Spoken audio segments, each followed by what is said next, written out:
Flirties. On the show today, we're joined by Dr. Juliana Hauser, a licensed couples and family therapist and author of the new book, A New Position on Sex, a guide to greater sexual confidence, pleasure, and authenticity, out September 23rd. Dr. Juliana is known as the Sexpert for her decades of work helping people claim their sexual agency and embrace what she calls holistic sexuality. Here to have a conversation with us about expectations, needs, and building trust in dating. Hi, Dr. Juliana, and welcome to the show. Hi, it's so good to see you. Good to see you as well, and meet virtually in the Flirt Coach virtual studios. How you doing today? Yes, yeah. I'm great. I'm so happy to be in this conversation with you. Yeah, and congratulations on the release of your new book. Yes, thank you. I'm so excited. It's been a long time coming, and it's really great to be here. Yeah, we're going to learn more about the book Sexual Agency, and as we talk about these two big themes in dating, which I feel like I hear about all the time, as I'm sure you do, trust and expectation. Big ones, yes. Oop, a big one or two big ones for sure. But before we get into that, I want to learn a little bit more about you and how you got started in this work and became the Sexpert. Yeah. Yeah. Yes. I've always been somebody who had a high comfort level with just the concept of sexuality. I don't know how I got it. I mean, I really like in the family that I was raised in, they're awesome, but not as free with sex and sexuality. So it kind of doesn't make sense that I'm here, but in other ways it makes complete sense. Yeah. And when I was in getting my doctorate, I had one class. So therapists don't have to have any education on sexuality, which is unbelievable to me. Okay. To graduate or to get your license. One state, and surprisingly it's Florida, requires that you have to have a sexuality class. Not the one I would have thought of. It's probably last on the list of what we would have guessed. But as of right now, that's the only state. So and my class was an elective. And when we took it, I was so excited about it. I loved it. I mean, I was on every class, every second in it. I was really interested, and I looked around my colleagues, and they didn't have the same interest level. So my professor took me aside and said, "Every once in a while, someone like you comes along. You need to be doing more about sexuality." Wow. I had come between my master's and my doctorate. I went to LA and did acting. And when I was there, I had some really interesting experiences that really overlapped, like who I was as a sexual being personally and who I was learning to be professionally. And in that kind of way, I just started realizing that sexuality was something, not only are we, as we know, just poorly sex educated on even just the basics, but I realized there was so much more out there about what I could learn about myself as a sexual being if I elevated the way I looked at the concept of sexuality. And that's where my work began. Wow. Really interesting. So what were some of the maybe obstacles you felt like you faced, or you mentioned like this didn't make sense for me and yet it made perfect sense? Yes. Yeah. So you could share a little more about that. Yeah. So my dad was a radiologist and my mom was an ER nurse. And so they saw the worst of everything. And so like my whole life was based around not getting me to the ER. And so sex was no different than that. It was off limits. It was very scary. It was all the bad things that could happen. And then just, kind of growing up in the South, that wasn't really something, it was not this hotbed of sexuality. And I grew up in the 80s. So that also wasn't a time period of learning a whole lot. Yeah. But I had a really good friend who I call my sexual Sherpa. And she and I had just this relationship where we could talk about sex, and she had older brothers, so they knew all the things. And we had neighbors that had like stacks of Hustlers, and we were just really like self-educated in a lot of ways. But we had to work for it. This is before the internet, so it was you had to ask questions. And I was lucky enough that my friend, the way that we spoke about it was normalizing. It was okay to ask questions. It was okay to be exploring yes or no's. We had differences of what we were doing sexually, and that was okay too. And that was really where the seed was planted of what sexual agency is. But beyond that, the obstacle wise, it just, I think another thing that we were taught, and I think it still is a part of our culture, is that there's sexual currency. So like, how much currency do you have as a sexual being out in the world? Yeah.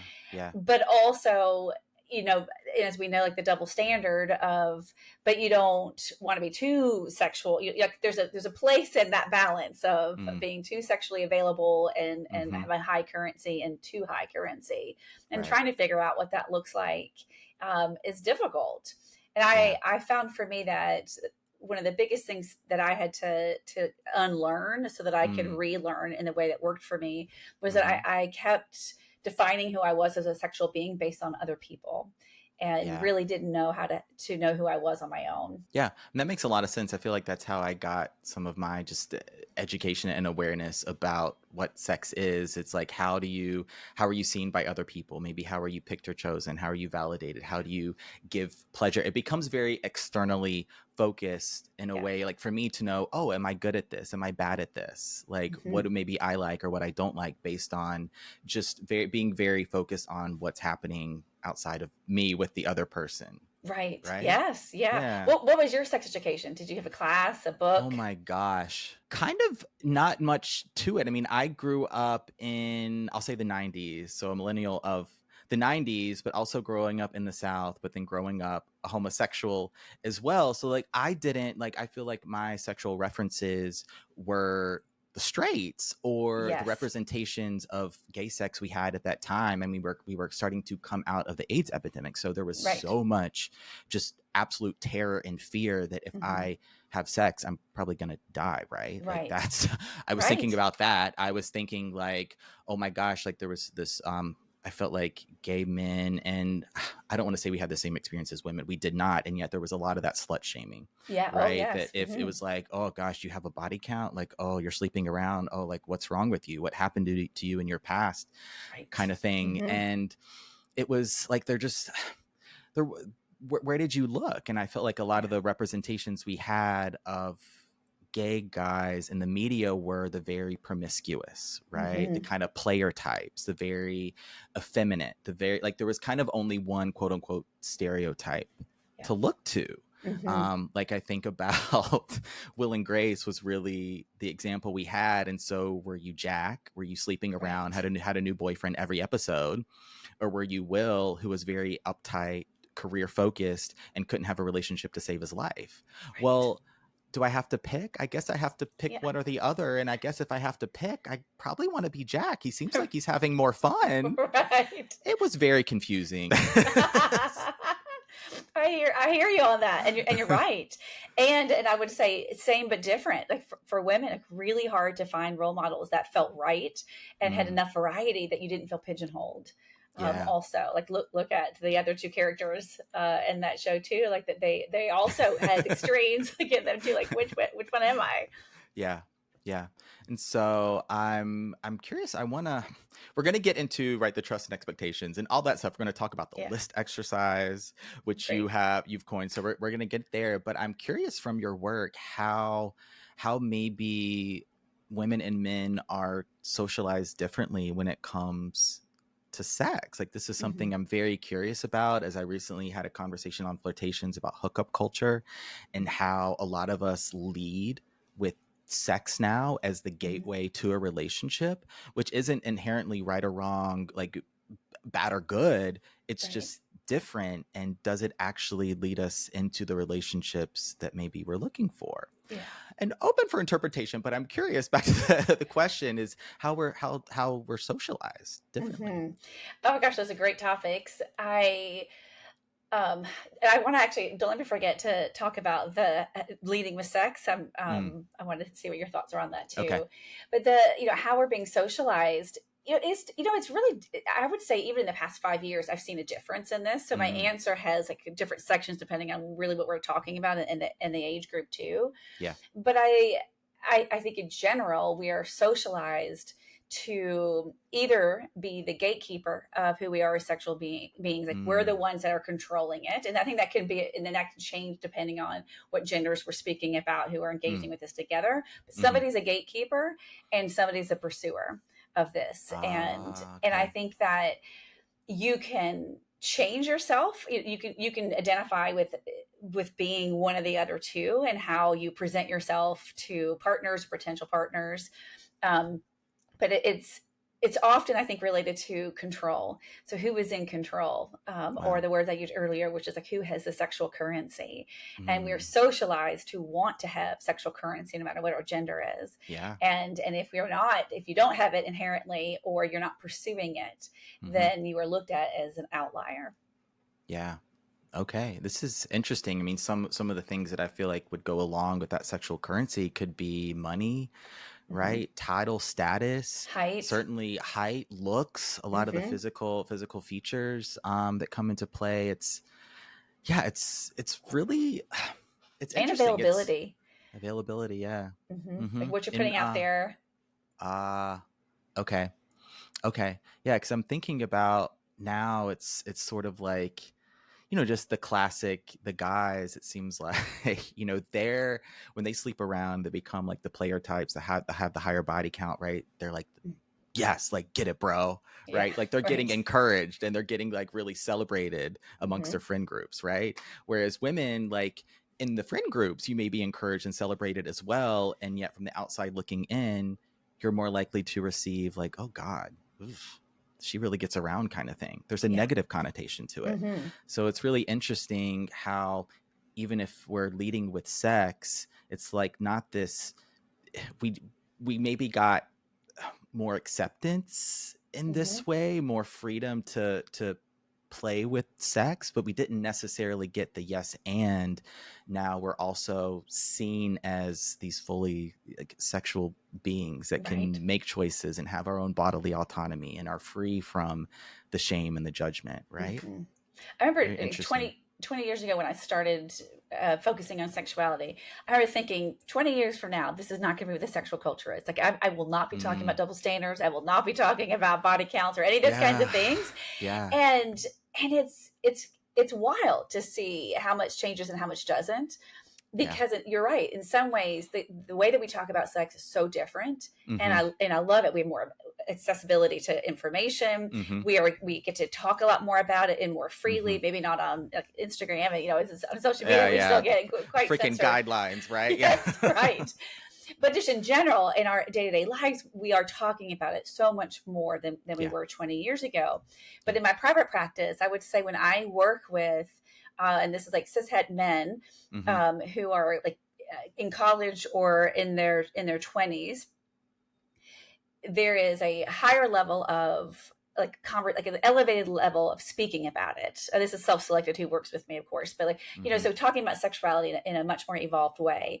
Okay. But what I'm seeing very often with these men is, I know not to feel this way. I know I have the same number, or, I get it, but Mm-hmm. I still look at a woman, and when I hear a certain number, Yeah. I have a problem with that, or I Yeah. judge her for that. Mm-hmm. And I'm wrestling with that. So to me, it's interesting that in some ways we've caught up, and in other ways we have so far to go of how do we make sense of, if we have a continuum of who we get to be as sexual beings, Yeah. then how do we relate to what that continuum means in the details of the people that we're meeting, as well Yeah. as to ourselves, Yeah.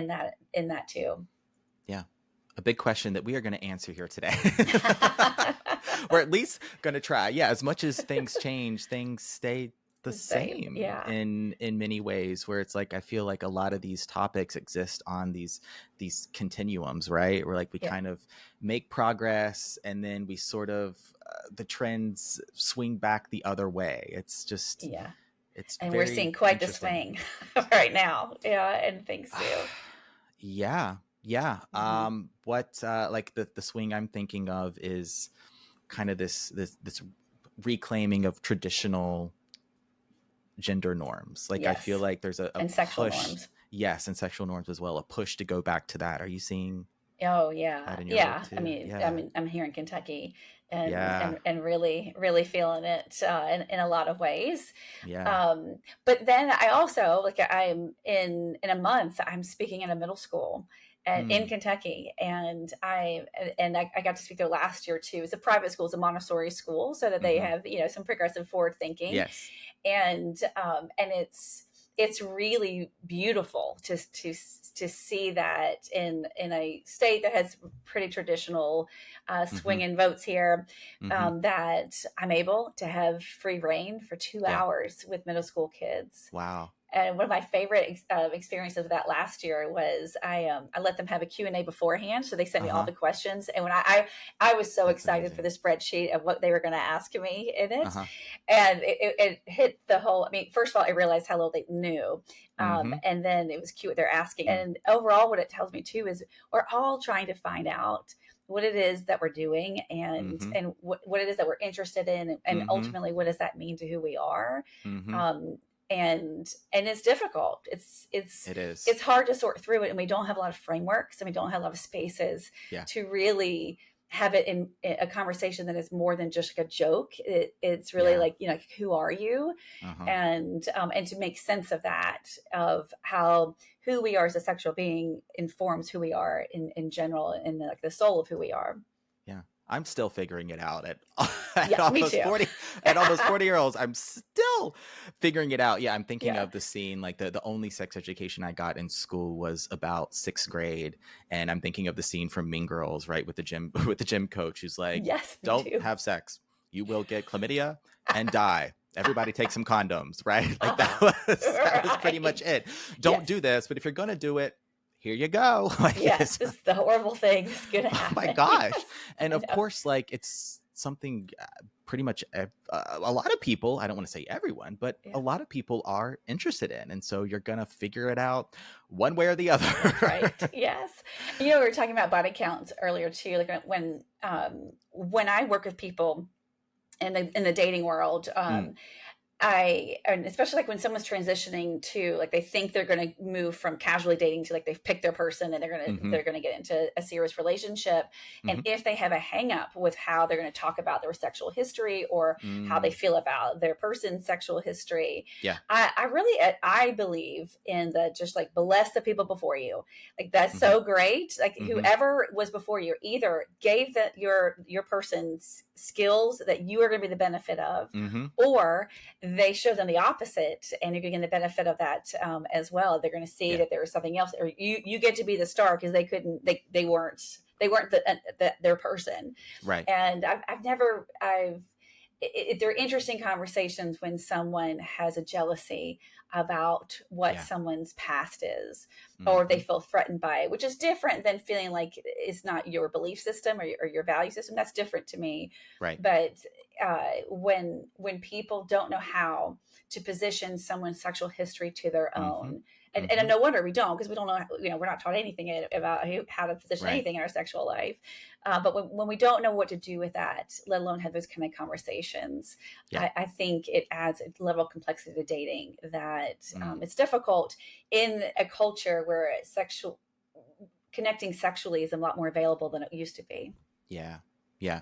And we're going to come back to that as we talk about the trust, expectations, the list, and this element of jealousy as well. I think you're just talking about retroactive jealousy. It's like when we want to know, like we're asking the so, like you've been in a relationship before, so right? How many partners have you had before? So, right? You had sex before, and then maybe you get jealous about someone that Yeah. you don't even know, or maybe now you try and know them, you look them up on social media, you start asking those questions, like to figure out, Yeah. do you kind of like live up to the expectations of what the ex was, whatever those were. Right. It's Or a if they've whole done thing. sex acts that you haven't done, Yeah. and they're jealous of that, and Hmm. or whatever that means. Or I had people that the person was very sexually active before them, but they're no longer in that place, and they're like, Right. I want that. We're like, where's that person in it? Or Mm. when you are changing who you are, Yeah. as a sexual being, compared to what your past was, that Yeah. there can be a grieving for a new partner as well. Yeah, I've had that Yeah. experience before. All right, our transition. Let's talk about the book for a moment, a new position on sex. And I'm curious to hear a little bit more about these two concepts of holistic sexuality and sexual agency. Yeah, thanks. Yeah, how I would you describe them? so I I think this is the intersection of my work as a therapist and Mm-hmm. as a sex educator. And what I really discovered was that holistic sexuality is the essence of who we are. It is like it is the core expression of us, and it is also like the one of the best pathways to figure out who you are. Because Mm, our sexuality is one of the hardest things to figure out, and the skill it takes to self-examine and who you are as a sexual being yeah. then translates to all areas of your life, because it's such a difficult place, because we're not Mm, educated, because there's so much stuff, weaponized within it. So if you take the time and make sexuality be a necessity instead of a luxury, then mm-hmm. you really see a difference. And there are 9 pillars of sexuality that I came up with. Mm-hmm. And when you go through all 9 of them, it's really a 360 into who you are. Because Mm-hmm. I say sexuality is the final frontier of self development. And if you Yeah. look at it in an evolved way, then you really see that who you are as a sexual being is absolutely entwined with who you are as a human. Yeah. I I see that. I'm doing that work. I'm trying Mm, I'm trying my best. It's honestly very, very challenging. I mean, I've it shared in is. some previous episodes on flirtations, the trauma that's there for me. I mean, the Yeah. mental health aspect that's there for me, Hmm. this lack of education and just trying to figure it out, feeling like I'm the quote unquote late bloomer, Yeah. right? Where a lot of queer people, and this goes across the board for all sexualities and genders, not having that experience when you're a teenager or maybe in college or you didn't go to college. And Yeah. so you're just trying to figure it out. And now you're trying to figure it out in a landscape where it seems like, is anyone truly single, right? Right. True. Everyone's like hooking up with hooking hookups galore. It Yeah. seems like that's what it looks like. Right. Although I think when we really get down to it, I think we're having far less sex Hmm. than it seems. Yes. Yeah. Well, Yeah. studies have shown that too. Yes. Although every time I hear a study about sex, I don't. I mean, everyone lies so much. They either lie up or they lie down, Yeah. with Yeah. Yeah. it. Yeah. And so I'm not really sure how accurate everything is. But I Uh-huh. agree that, in some ways, I think there's a whole lot less sex being had Mm-hmm. compared to like what's being talked about. Mm-hmm. But I yeah, agree. I mean, it depends on different pockets and where where people are. Sure. But I agree that there's always the way that we talk about sex in our culture Mm-hmm. is that there's a right kind of sex and a wrong kind of sex. Mm-hmm. But the catch of it is everyone thinks no one's having the right kind of sex except for them, Mm, or they think everyone's having the right kind of sex and they're not. yeah.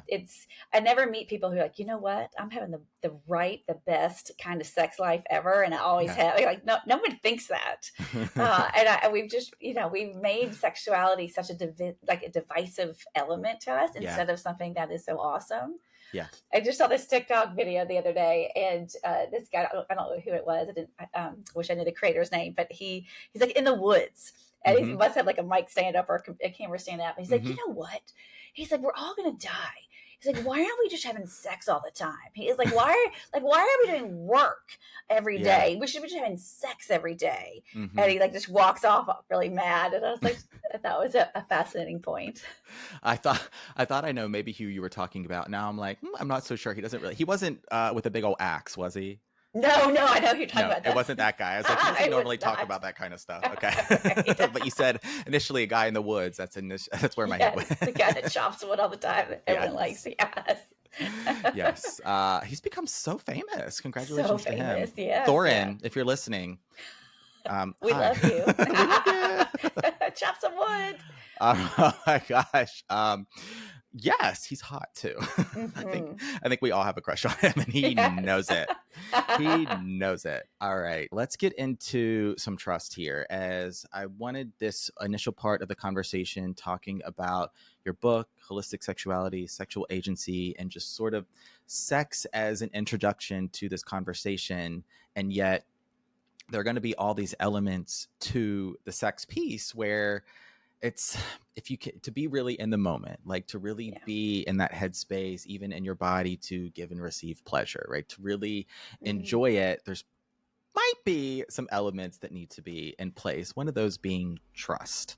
Hmm. So where do we begin? And maybe opening it more generally to talk about dating and sex, how do we begin building trust with others. It's, it can sound like a bumper sticker, but it is absolutely inescapable that Mm, the key to trust is you have to have trust in yourself first. yeah. And so, because that's what erodes when other people hurt us, when we feel Hmm. trauma, when it is truly that we don't know how to have trust in the world. Mm, And we don't know how to, then if we've had anything negative happen to us or experience that, then we don't trust how we're going to handle it too.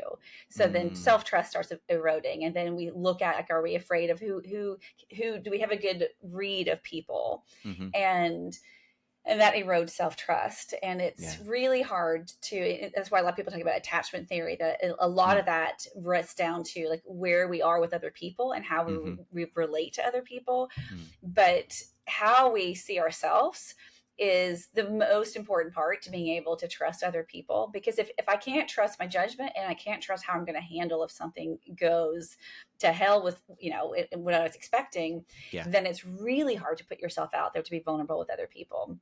And Yeah. what we know too is that, like, I think that the number one aphrodisiac in like in a sexual exchange is Hmm. feeling safety, whether Yeah. it's like someone you've met for 5 minutes or someone that you've been with for 25. Hmm. And part of safety is having a lot of trust in yourself, and Yeah. trust in, the other person or people.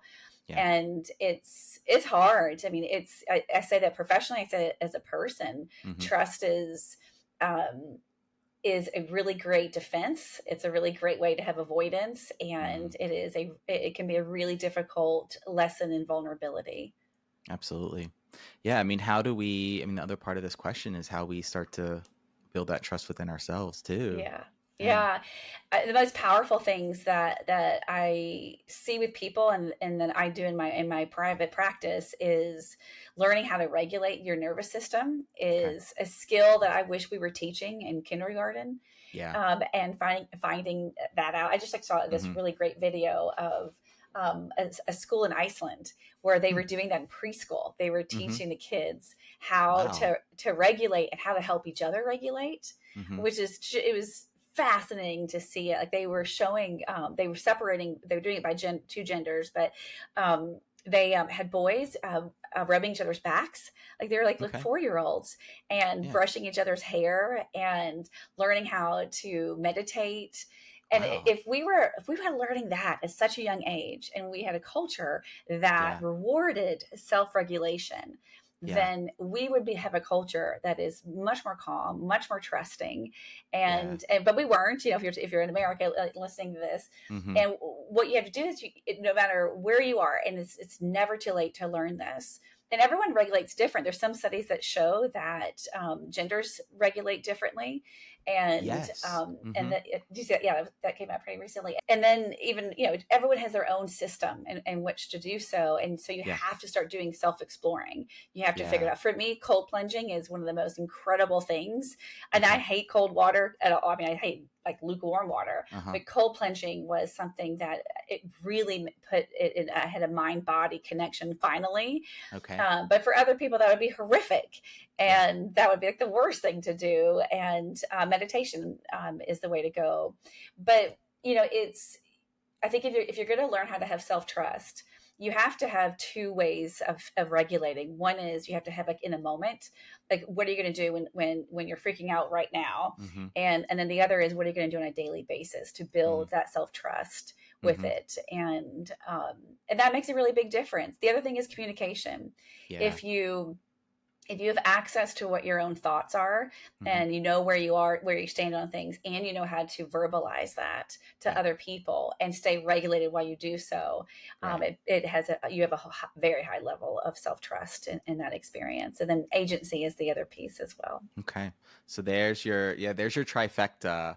Right. Regulation, Yes. communication, and agency. Yeah. And I mean, how you can practice this in dating is, like, I think sometimes we want to rush the connection. We want to rush into intimacy. Maybe we get impatient, or we feel like, oh, I just want this person to like me, kind of thing. So Yeah. we kind of maybe skip a few steps, or we Hmm. jump into a situation that we don't want to be in, or maybe we feel like we have to be there. And so something like that I practice is that embodiment self-regulation piece. And then that communication and agency piece where I've really had to learn to get past the people pleasing, to really just be in the moment and express myself in a way that feels authentic, and not do something that I don't want to do, or not do something that I'm not ready to do. And that is how you build trust. Can the other person understand? Can they listen? Can they be considerate? Can they be respectful? Does it become a conversation, or does it all of a sudden become something, oh God, what's wrong with you? Right? My ex didn't do this. My last partner didn't do this, kind of thing. Right? Do they become really dismissive? Do they become avoidant? And so that right away, and you can do that in having conversations that are not about sex, of course. You can do that in situations and settings that are not the bedroom or wherever. And so that's a way that I can just start to see, is this person able to explore vulnerability with me? Is this someone that seems like I can trust in just having a conversation that may be difficult? And that's when I can start to be like, oh, okay, now I'm becoming a little bit more comfortable, right? I'm not just putting blind trust in someone that I met off an app that I don't know. Right. Right. I think we jump to those extremes sometimes of I want to trust this person right away. Yes. And that's just not how trust works.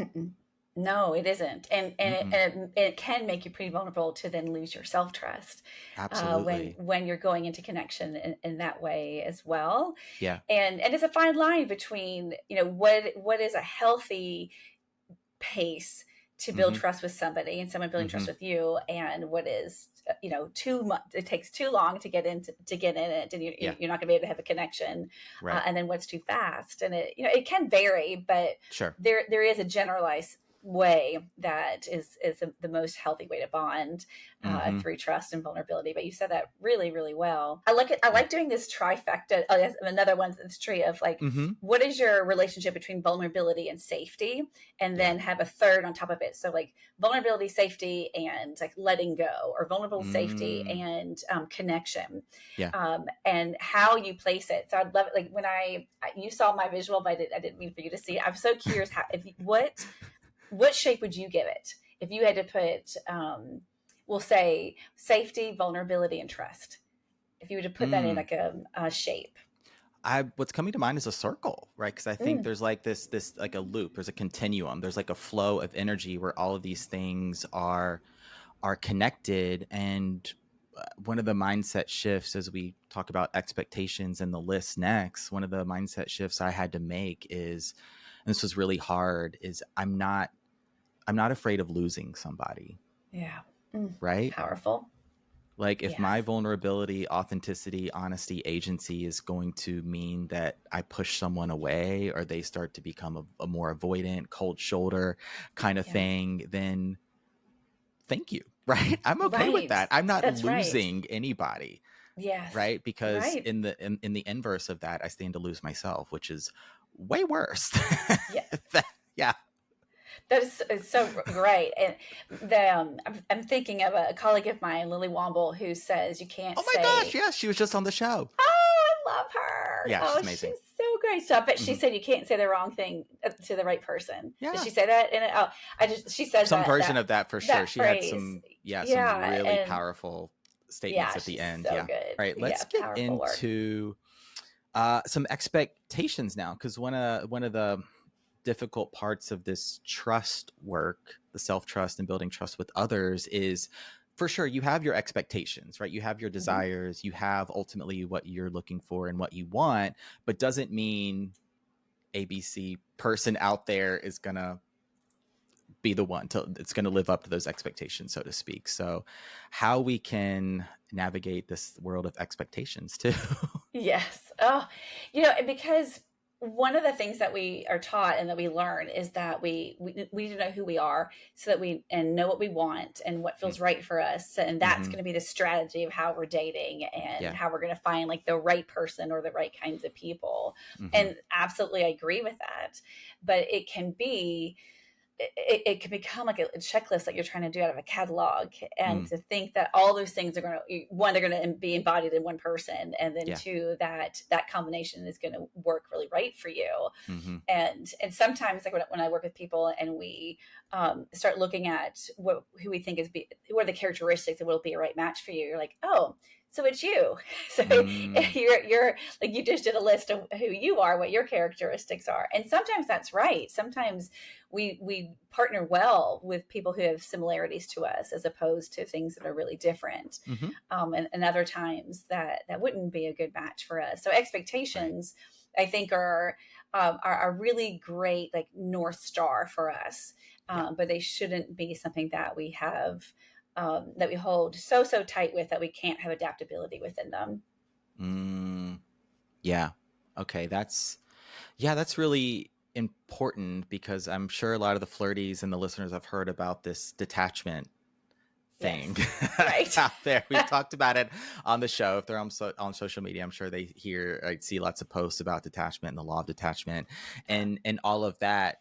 And yet you don't want to become so detached that Right.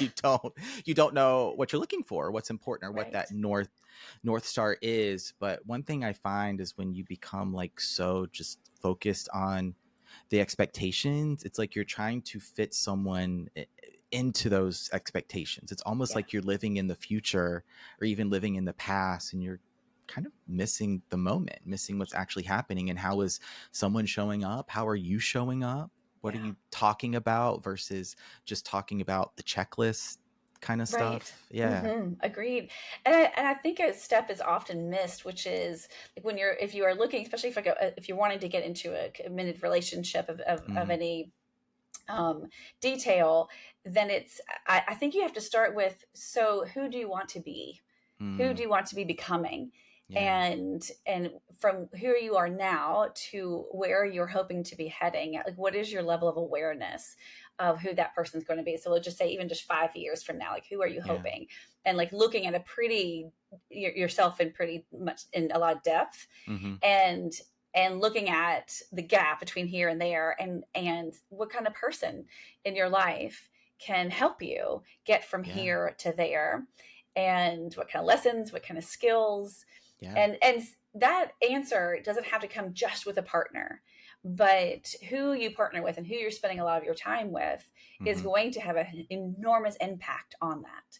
Yes. And so I don't think that it begins with, so who's right for you? Like, let's do the checklist. I have to be like, where do you think? And I mean, who knows what happens in life, right? Like, Yeah. it's not to say that the 5-year plan is what you have to have, but if you Sure. don't have any kind of view, and sure, we could talk about the details of it. Like, the concrete details of where you want to live, and what kind, if you want to have a family, Mm-hmm. adding to it with children, that those are important. But I'm really talking about like who you are, Yeah. and your progression as a human Mm-hmm. is a beautiful place to start. Okay. Let's do the list now, as we're telling telling the flirties, right? Like, don't have a checklist so much, but Right, here's this exercise called the list, also right? have a list. What is that? So when I was in grad school, there was two of my friends. We sat and we were all single, and we're therapists. So Hmm. all we're doing is talking about people and human behavior, and self analyzing and all of Yeah. that. And I was in Williamsburg, and so Williamsburg, Virginia is a very tiny town. It is not a Hmm. hotbed of dating life, and so the pickings were slim, Hmm. and we would go out and realize, like, there were only a couple people. We would like all zero in on the same person, or we had to like have like a calling system, I'm like just like I call it, picturing you you tag it like first. Right. waving at the people that just got off work from Colonial Williamsburg, right? And they're Exactly. like their pilgrim garb, like, Right. okay, I guess John Smith's looking pretty good today, or whoever. Right, exactly. We call it Mary the Butter Maid. Very- Uh, so, so, so we were talking one day, and we're like, you know what? Let's just do it. Let's write down, what the qualities we're looking for in a person, Mm, and that is not this unique concept. There's people have been doing that for many years. But what felt different about the way we started it was we really gave each other feedback, and okay. and one of our friends was like, can I tell you something I think you need? Or like, Mm-hmm. you're number 9. I'm not so sure you need that. Okay. And it was so helpful to have other people's input on it. So we went through each other and we took turns. And Mm-hmm. one person was in the hot seat, and then the other 2 would be supportive of that person. And and that's where my exercise list came from, because we Okay. walked away with 2 really important things: a lot of insights that Yeah. we may have had some blind spots to, and validation to the places where we were really dead on, Yeah. and the good feeling of having people care about you and wanting you to partner and wanting you to have somebody that is like really good for you. Mm. Because I think dating can suck the life out of you, and it can Yes. also like suck your self-worth out of you. Yes. So to have people who genuinely care about you and are like, yeah, it's worth it. It's Mm-hmm. worth it to want the pursuit of someone to share parts of your life with, for however long and how much in depth, that is Absolutely. a really helpful thing. So when I became a therapist, I turned that experience into an exercise, and I work people through it. And it is one of my favorite things to do. Mm-hmm. I find it to be such a hopeful process. Yeah. And I have like the person that's the client who is in the dating hot seat. Mm-hmm. We do it for 2 hours, and Yeah. they invite 1 to 3 people to be on the call with us. Wow. And we're like a brain trust for the Yeah. person. And one of the things that I had them start, like I had the person start writing the list of just free for all, and I give them categories that they need to be thinking about. Mm-hmm. And while they're doing that, I'm texting the other people, and I'm giving Mm-hmm. them the other people's secret things to be doing that the person that's in the hot seat doesn't know about. And one of the things Okay. is, while they're doing their first part of the list, I have them running a list of what makes them such a good friend, or what they love about that person. Wow. And so we go through this whole and we put that aside. That person doesn't know that they've written it, and we go through the list of qualities that we think this person needs based on they've already written what they're saying they're hoping to have their life be like in 5 years. So Mm-hmm. we've already done that base work, and then we go through it, and we make a list as big as 25, Mm-hmm. and then we start negotiating them away. And we when we take it down to 15, we Okay. then pick up to 3 relationships they've been in, and we use that as a litmus test. And Okay. so and everything, when you go through it, like let's say we put financially competent, and Mm-hmm. then we say, well, was this person financially competent? Was this person? And we went through it, and if it's a yes or a no, it can't be a maybe. So you have to be pretty ruthless in how you're assessing somebody. And then when you have that list, and we've got like these core 15, and you start seeing why relationships didn't work. You also start seeing what are the ones that are the deal breakers. So if you don't have this, like let's say you have a list of 15, and this person had Mm-hmm. 14 yeses, but they had this one that was a no, Mm-hmm. and the relationship did not work. You realize that that's really a deal breaker for you, that you Deal have to breaker. have that quality for this relationship to be what you're looking for, and vice versa. Okay. You start seeing things. Okay. Then we bring it down to 8, and so the list Okay. ends with 8 qualities. And it's so hard getting rid of some of the Yeah. ones that you've just fought for, that you think is so I imagine. great. Mm-hmm. And the brain trust really helps you in Mm-hmm. saying like, yes, this would be nice, like this would be a cherry on top, but Mm-hmm. if you don't have these 8 qualities, this is not going to be a relationship that serves you to the depth that you want it to be. Okay. And then at the end, when you're like, all right, does this person exist? Then I have the other people or person read the list of 20 things that make them be a beautiful person who deserves somebody like that. Wow. And I've never done it that there weren't tears involved Yeah. in it, because you've done so much work focusing on what you want.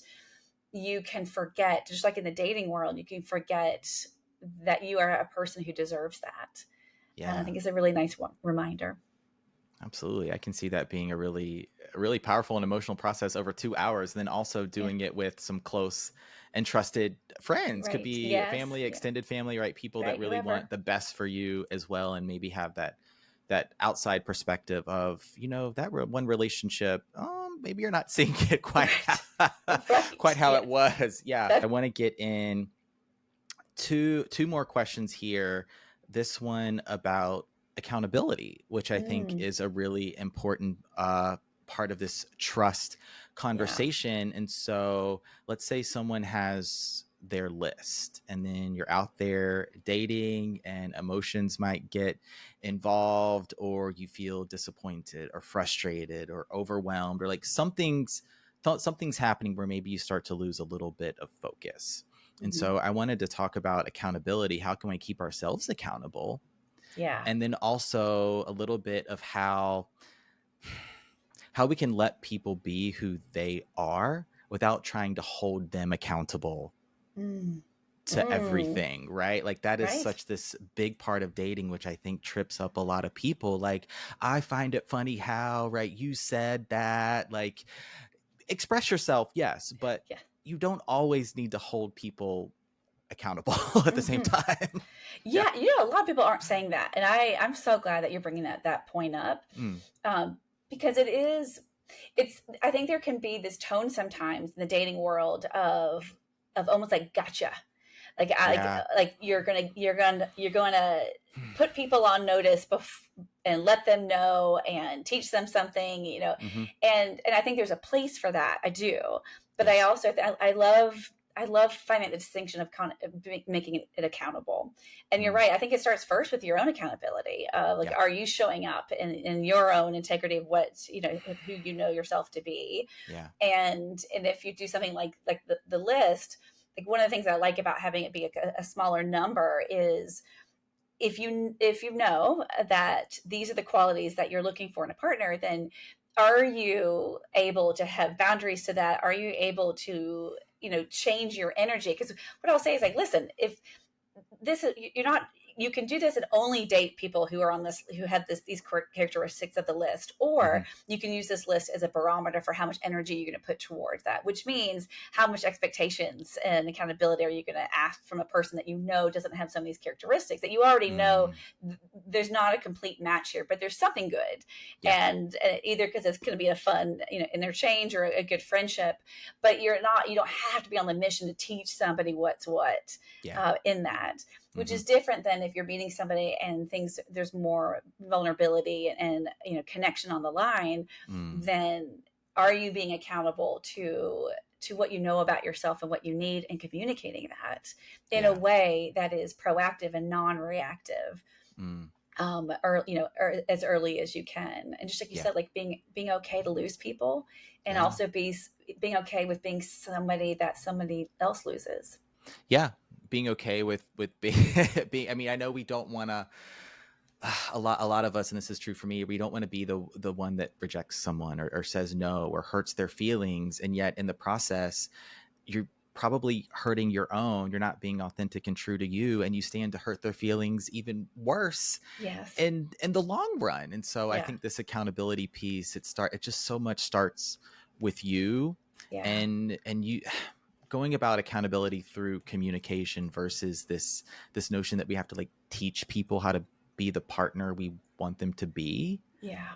in a Right. relationship. the- it's a little bit different if now you're sharing finances and you're sharing a household together, right? You might be Yeah. like, look, stop leaving your dishes in the sink or whatever. Right. Like, Yes. that's a little bit different. But in dating, we're not in this, like, we got to get out of this habit of like teaching people how to be the partners we want them to be. Then it's a manifestation of control, right? And fear Right. and a lot of other Right. things coming up. Hmm. Yeah. Yeah. And I think when we do that, we are so focused on the other person Yeah. being right for us, and we're Mm, have less of a focus of how we're showing up for those relationships, and we're losing a lot of opportunities to learn about ourselves yeah. and to grow ourselves in that process. And Yes. I'm often asked, like, what do I think should be in our sex education, and one of the Mm, things that I say is pivotal, and it's relevant to this part, this topic too, which is hmm. we have got to learn how to receive no's. We are not taught this in a lot of places, No. and I think when you are so focused on someone else, and it is just about what you expect from them and what you want them or trying to teach them about you, Hmm. it is one way to escape from having to deal with the no's Yeah. in it. All right, Dr. Juliana, before I send all the flirties your way to follow you, maybe do the list exercise with you and Yeah, grab the great. book, we're going to end here on jealousy. Teased it a Mm, little bit ago as we're talking about trust a lot in this conversation. And one of the things that can erode trust is jealousy, right? So let's frame it as you're starting to date someone new, or maybe it's a new relationship. And you're having some of those thoughts, like, want to hear some of your thoughts on this jealousy piece. Yeah. I think jealousy is a great informer. So I say really invite jealousy into the conversation instead of pushing it away, and say, like, what are you telling me? So what is being triggered inside of me that is making me feel this jealousy? And you hit on a lot of the topics. Is it inadequacy? Is it I'm not good enough? I'm not wanted? Like, I don't recognize this person, or gosh, they're so different. Yeah. It is invariably comparison. And when you get into comparison, it's invariably that you don't know where you stand on your sexual currency, or you don't know where you stand on your value. And I think that safety is an aphrodisiac, and I think reassurance is too. Oh my gosh, yes. And either asking for it, clarification or reassurance, or giving it to somebody. It can only be authentic. Like, you can't, just feed people stuff. But if you, like, I love helping couples have a conversation about positive sexual experiences before they've met. And jealousy comes up quite a bit, like the thought of it, or when I work with couples and we're talking about their histories, and especially if they're kind of newer into it, most of their sexual history is going to be about having it with somebody else, and then kind of sifting through. So if you're feeling jealous about a good experience that your partner had with somebody else, what is that telling you about you? What is it that you are wanting? Where is a tender spot that could ask for reassurance? And everyone has a different detail of what that is, but I don't think jealousy has to be a destroyer. I think it could be an informer. I agree. That mindset shift of more so being curious. What is this maybe offering me, trying to tell me, having it be an informer rather than a destroyer? And one of the mindset shifts I feel like I made is, like, 'cause I used to think if I was jealous that, like, I'm not getting all of these things, right? Like, so what am I not getting in my relationship that maybe I could get if this person was doing whatever they used to do, if I was their ex, if, like, whatever, you can go into all the hypotheticals, but then bringing it back to the moment, maybe expressing some of that vulnerability. And who are they with now, right? Who are they choosing to be with? Who are they choosing to spend their time with? Like, you can co-create a connection, a partnership, a relationship from this point forward, rather than looking at their past or even your past and being jealous about what you don't have. Like, that's just, that can be a dangerous place to be. You're right. I love how you just said that too. And I think that jealousy also can, like,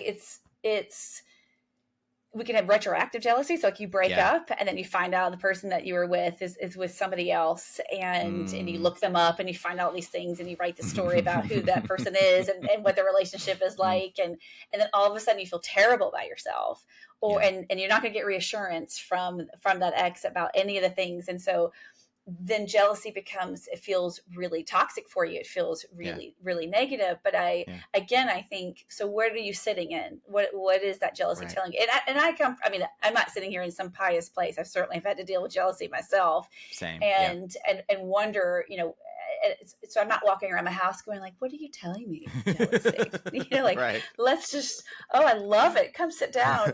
We're not bypassing the discomfort. Yeah. Right. Not at all. I mean, it's a very, very uncomfortable place to be. Yes. And also, I think it's really interesting to when you can calm yourself and, again, regulate yourself and hear, like, what is your inner voice saying? Is it regret? Is it a place that you want to change and improve? Is it unfinished business?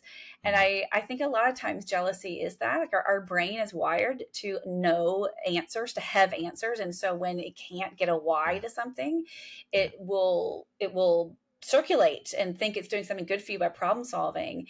And I think jealousy, it can be confusing to our brain that we're trying to problem solve, when really the answer is, it doesn't feel good to feel replaced. or it Mm, doesn't feel good to be compared to, and that someone thinks I'm lesser than, or that I am lesser than. And it can be as yeah. simple, profound, but simple as that.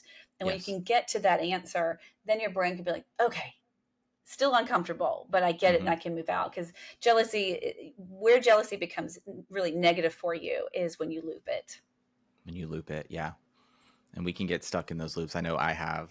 I Yes. know I have Yes. for sure, but hopefully the flirties from this point forward, no more of those loops. They know about Right. trust, expectations, the list, sexual agency, holistic sexuality, all the things, but they're going All to the need things. more, which is why they got to pick up your book, A New Position on Sex, A Guide to Greater Sexual Confidence, Pleasure, and Authenticity, out September 23rd. Just Yes, please do. congratulations as Thank you. we say our goodbyes here today. This has been a fantastic conversation. Thank you so much for being on the Oh, show thank you. today.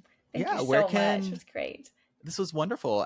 Where can the flirties find you, follow you, and pick up your book? So I'm Dr. Juliana Hauser on all social media platforms.